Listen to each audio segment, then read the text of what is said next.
बिनी और साहू की आज ही नई नई शादी हुई थी, इसलिए दोनों सुहागरात के दिन बहुत खुश होकर गाना गाने लगते हैं। तभी साहू के पिताजी आ जाते हैं और उनकी सुहागरात की रात का माहौल बिगाड़ देते हैं। कुछ ही दिनों बाद बिनी प्रेग्नेंट हो जाती है और यह खुशखबरी अपने पति साहू को बताती है। यह सुनकर साहू बहुत खुश हो जाता है और खुशी में सीधा काम से घर चला आता है। घर पहुँचते ही वह अपने पिताजी से कहता है, मैं बाप बनने जा रहा हूँ। इस पर उसके पिताजी कहते हैं, हाँ, तू 40 साल की उम्र में बाप बन रहा है, इसलिए ज्यादा खुश मत हो। यह सुनकर साहू का चेहरा उतर जाता है। फिर देखते ही देखते कुछ साल बीत जाते हैं और साहू का बेटा हो जाता है, जो धीरे धीरे बड़ा भी हो जाता है। लेकिन बिनी को अपने ही बेटे के रंग को देखकर थोड़ा शक होने लगता है, क्योंकि वह सोचती है हम दोनों का रंग थोड़ा सांवला है, तो हमारा बेटा इतना गोरा कैसे हो गया। एक दिन रात में बिनी साहू से यह बात कह देती है। यह सुनते ही साहू पूरी तरह घबरा जाता है। अगले दिन से वह भी अपने बेटे के रंग को देखकर मन ही मन शक करने लगता है कि क्या यह सच में उसका बेटा है या नहीं। शक के चलते साहू बिनी से मेडिकल टेस्ट कराने की बात कहता है, लेकिन बिनी घबराकर साफ साफ मना कर देती है। इससे साहू और भी परेशान हो जाता है। घबराहट में वह अगले ही दिन अपने एक दोस्त से इस बारे में चर्चा कर देता है, जिसे सुनकर उसका दोस्त भी हैरान रह जाता है। यह देखकर साहू तुरंत बेटे को लेकर घर लौट आता है। तभी बिनी साहू को देखकर समझ जाती है कि साहू बेटा को किसी को दिखाने ले गया था। यह देखकर बिनी गुस्से में साहू को घूरने लगती है। तब साहू बिनी के सामने दांत दिखाकर चुपचाप घर के अंदर चला जाता है। इसके बाद बिनी झाड़ू लेकर साहू के पास जाती है और पूछती है, किसके पास मेरे बेटे को लेकर गए थे। साहू घबराकर पहले पानी पीता है और फिर बिनी से भागने लगता है। तब बिनी गुस्से में कहती है, तुम उसी काले कौवे जैसे दोस्त के पास लेकर गए थे ना। ये सुनकर साहू डरते हुए मान लेता है, हाँ,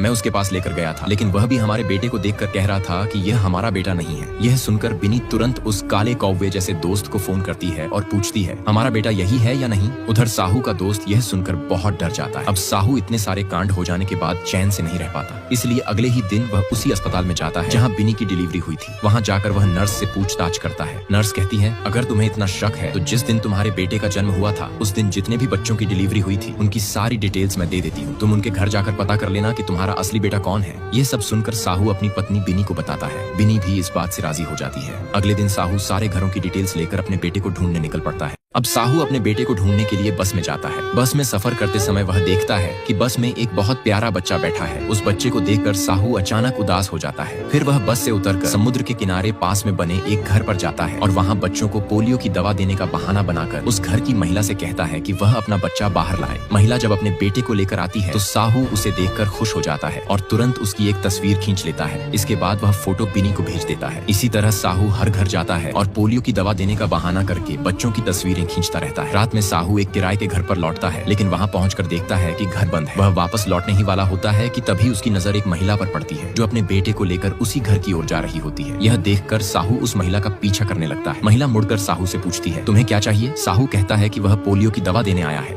लेकिन महिला रात में पोलियो दिलाने से मना कर देती है और कहती है, कल सुबह आना। साहू उसकी बात नहीं मानता और चुपके से उसका